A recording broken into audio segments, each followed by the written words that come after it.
പച്ചക്കറികളോട് വലിയ താല്പര്യമുള്ള ഒരാളല്ല കേട്ടോ ഞാൻ. കൂടുതൽ ഇഷ്ടം മീനും ഇറച്ചിയൊക്കെ തന്നെയാണ്.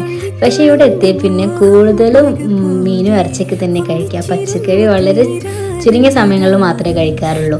പിന്നെ നമുക്ക് എല്ലാതും ഇവിടെ ഷോപ്പുകളിൽ കിട്ടാറില്ല. അപ്പോൾ ഞാനിതാ കുറച്ച് നമ്മുടെ നാടൻ വെജിറ്റബിൾസും പിന്നെ കുറച്ച് ഫ്രോസൺ ഐറ്റംസൊക്കെ ഞാൻ ഓൺലൈനിൽ നിന്ന് പർച്ചേസ് ചെയ്തിട്ടുണ്ടായിരുന്നു കേട്ടോ. അപ്പോൾ അടിപൊളി സാധനങ്ങളാണ്. അപ്പോൾ അത് വെച്ചിട്ട് ഒരു സൂപ്പർ ലഞ്ചാണ് ഇന്നലെ ഉണ്ടാക്കിയത്. അപ്പോൾ എന്തൊക്കെ ഒന്ന് കാണിച്ചു തരാം.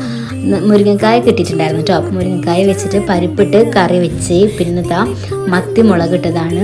പരിപ്പ് കറിയും ഈ മുളക് കറിയും കൂടി മിക്സാക്കി കഴിക്കുക ഒരു വേറെ തന്നെ ഫീലാണ് കേട്ടോ. എനിക്ക് ഭയങ്കര ഇഷ്ടമാണ്. അപ്പോൾ മത്തി നമ്മൾ ടിന്നിൽ മേടിക്കാൻ കിട്ടുന്നതാണ് കേട്ടോ. നല്ല സൂപ്പർ മത്തിയാണ്, നല്ല ടേസ്റ്റ് ഉണ്ട്. പിന്നെ ഫ്രോസൺ ആയിട്ട് നമുക്കിതാ കൂർക്കയും കപ്പയും കിട്ടിയിട്ടുണ്ടായിരുന്നു. രണ്ടും എൻ്റെ ഫേവറേറ്റ് ആണ്. അത് രണ്ടും ഉണ്ടാക്കിയിട്ടുണ്ടായിരുന്നു. ഇതിൻ്റെ കൂടെ മത്തി പൊരിച്ചതും നല്ല സൂപ്പർ മുളക് ചമ്മന്തിയും. Super lunch.